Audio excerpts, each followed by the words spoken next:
பெஞ்சல் புயலானது கரையை கடக்க தொடங்கியிருக்கக்கூடிய நிலையில் விழுப்புரத்திலிருந்து நம்முடைய செய்தியாளர் தாமோதரன் இணைகிறார். அவரிடம் பேசலாம்.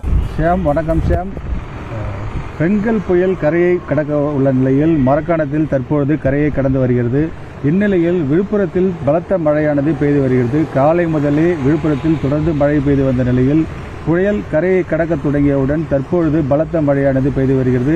காற்றானது சுமார் 60-70 கிலோமீட்டர் வேகத்தில் இந்த காற்றானது விழுப்புரம் மாவட்டத்தில் முழுவதும் வீசி வருகிறது. தற்பொழுது விழுப்புரம் நகர் பகுதியில் நாம் இருக்கிறோம்.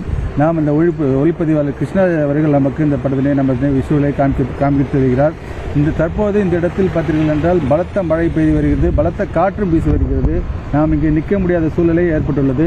பலத்த காற்றுடன் கூடிய மழை தொடர்ந்து பெய்து வருகிறது. இந்த மின்சாரம் தற்பொழுது துண்டிக்கப்பட்டிருந்தாலும் தற்பொழுது மின் விநியோகம் தடையின்றி தற்போது வழங்கப்பட்டு வருகிறது. இருப்பினும் புயல் மரக்காணம் அருகே கரையை கடக்க தொடங்கியுள்ள நிலையில் தற்போது விழுப்புரத்தில் பரவலாக விழுப்புரம், திண்டிவனம், செஞ்சி, மரக்காணம் உள்ளிட்ட பல்வேறு பகுதிகளில் தொடர்ந்து மழையானது பெய்து வருகிறது.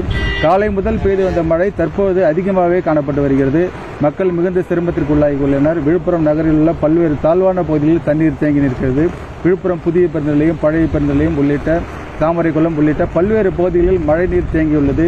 பல்வேறு இடங்களில் மழை நீர் முற்றிலுமாக இருந்துள்ளது. மரங்கள் முற்றிலும் சேதமுற்றுள்ளது.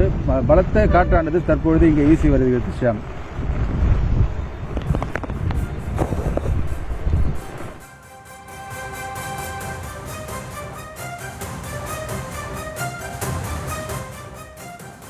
புயலானது கரையை கடக்க தொடங்கி இருக்கக்கூடிய நிலையில் விழுப்புரத்தின் கள நிலவரங்களையும் நம்முடைய செய்தியாளர் தாமோதரன் வழங்கலாம் கேட்டோம். தற்போதைய விவரங்களுக்கு நன்றி தாமோதரன்.